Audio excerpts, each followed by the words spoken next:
Shot अभी माहिर कानून एतजाज एहसन साहब ने हमें ज्वाइन किया है। बहुत शुक्रिया एतजाज एहसन साहब आपके वक्त का। एतजाज साहब, सबसे पहले आपकी कमेंट चाहूंगा अस्को नोटिस के हवाले से। चीफ जस्टिस ऑफ पाकिस्तान की जानिब से पंजाब और खैबर पख्तूनख्वा में इलेक्शन ना करवाने पर अब अस्को नोटिस लिया गया है, क्या कहेंगे आप?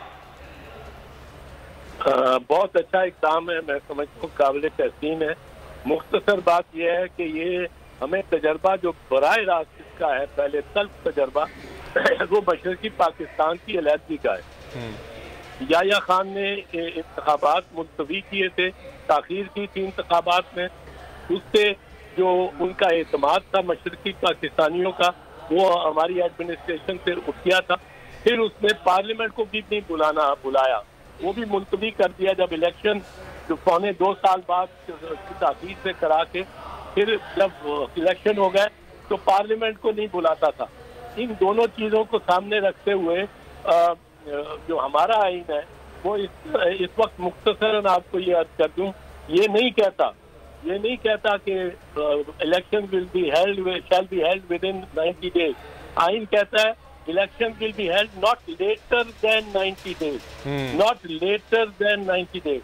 फिर ये नहीं, फिर उसके बाद जब इलेक्शन हो गए 90 डेज के अंदर, तो उसके बाद आइन कहता है कि the parliament shall meet on the 21st day after the election unless sooner summoned by the president.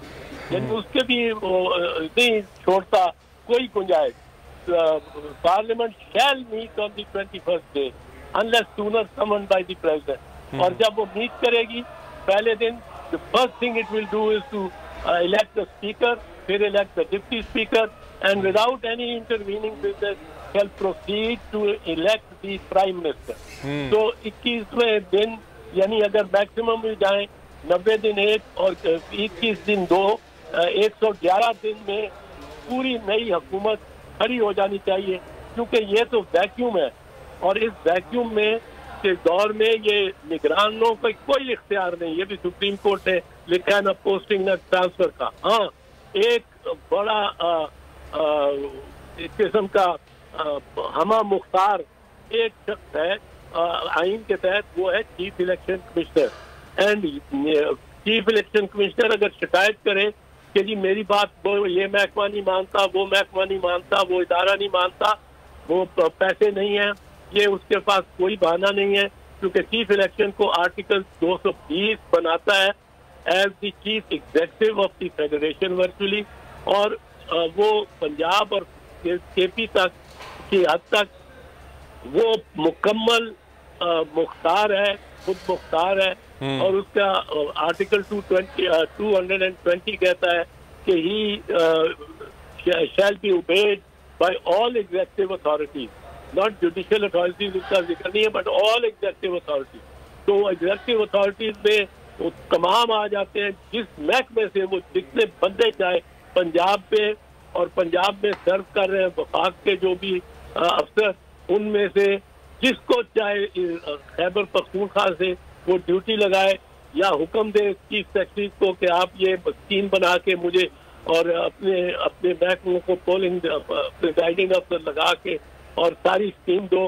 The chief secretary is under him, the IG is under him, but he has to complete this job within 90 days. There is, इससे कोई muffle नहीं है आइन के तहत। वो कहते हैं आर्टिकल 254 इजाजत देता है कि जी अगर देर भी ताखीर भी हो जाए तो उसके अदालत दरगुजर कर सकती है। वो अदालत दरगुजर इस लिहाज से कर सकती है कि अगर हो गया हो कोई काम 7 ये बगैर इस एहतियात के आर्टिकल 90 में की हद में हमने रहना की मियाद में, तो फिर अदालत कंडोन कर सकती है एक्स पोस्ट फैक्टो। वो एक वाक़े के हो जाने के बाद जो हर दूसरे तरीके से वैलिड है, जायज़ है, ना खुआए के मियाद में वो 2-4 दिन 10 दिन 20 दिन आगे निकल गया है, बट वो कंडोन कर सकती है, वो ऑथराइज नहीं कर सकती। वो चीफ इलेक्शन कमिश्नर को ये नहीं कह सकती अच्छा तुम इलेक्शन 110वें दिन करा लो यार, कोई बात नहीं, तुम्हारे इंतजाम नहीं पूरे हो रहे। ये अदालत के पास कतई इख्तियार नहीं है टू ऑथराइज एन इल्लीगैलिटी। अदालत किस तरह एक इलीगल एक्शन को ऑथराइज कर सकती है, कॉन्स्टिट्यूशन की वायलेशन को? हाँ, अदालत कंडोन कर सकती है, क्योंकि हाजी सैफुल्लाह का केस में ये लिखा गया और बीबी के इलेक्शन के वक्त भी ये कहते हैं कि जी पोस्टपोन हुए थे, बिल्कुल पोस्टपोन हुए थे।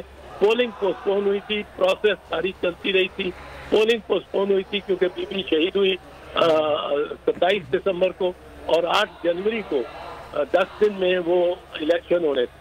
तो इसलिए वो और बहुत आपको पता ही है कितना टेम्परेचर बढ़ा हुआ था। बिल्कुल। तो मशरकी पाकिस्तान से भी सबक सीखना चाहिए, और ये इलेक्शन 90 दिन में ही होंगे इंशाअल्लाह।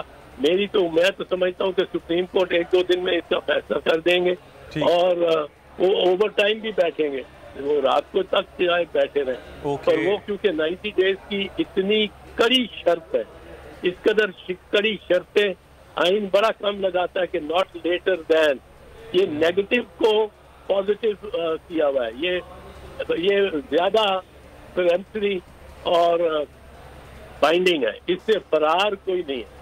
इसी तरह वो कहता हूँ 21st डे वो अपॉइंट कर देता है। अगर 21 दिन प्रेसिडेंट नहीं बुलाता तो पार्लियामेंटेरियन सारे पहुंच जाए और पार्लियामेंट में इलेक्ट करें, और पार्लियामेंट का कारोबार और मुल्क का कारोबार के लिए प्राइम मिनिस्टर भी इलेक्ट करें। और ये चाहते हैं कुछ लोग कि ये निगरान बैठे रहे, और ये 6 महीने तक बैठे रहे पंजाब में और खैबर पख्तूनख्वा में, इस इरादे से कि एक ही दिन इलेक्शन होना चाहिए। खर्चा बहुत ज्यादा है।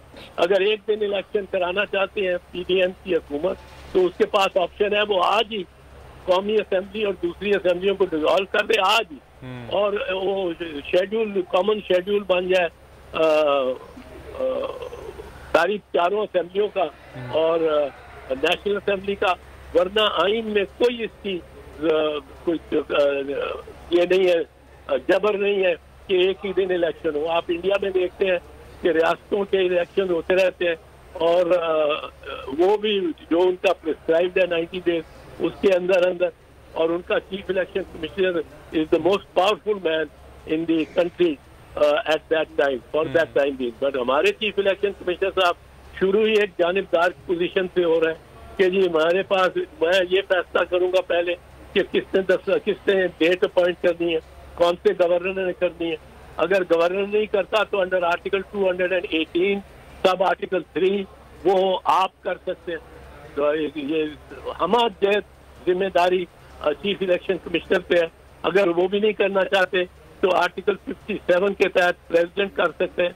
प्रेसिडेंट को can only be do that on the advice of the prime minister. तो वो प्राइम मिनिस्टर को लिख के भेज सकते हैं कि जी 90 दिन इस दिन खत्म हो रहे हैं, आप बता दें कौन सा दिन, उस पे मैं अंडर सेक्शन 57 एक्ट करूँ, क्योंकि